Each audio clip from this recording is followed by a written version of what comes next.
Gagamit tayo ng kalahating kilo ng pork giniling, lagyan ng carrots, bell pepper, onion, 1 tablespoon sugar, 2 kutsara ng patis, at ground pepper, 4 tablespoon cornstarch, at 1/2 cup na malamig na tubig.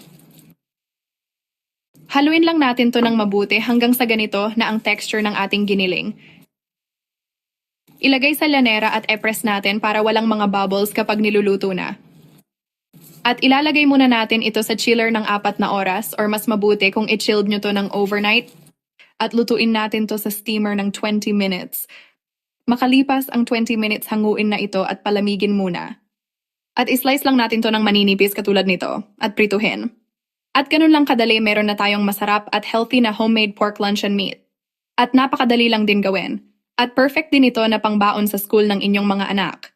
At kung umabot ka man na manood sa part ng video na to, pwede ba malaman kung saang lugar ito nakarating? At maraming salamat po sa panunood.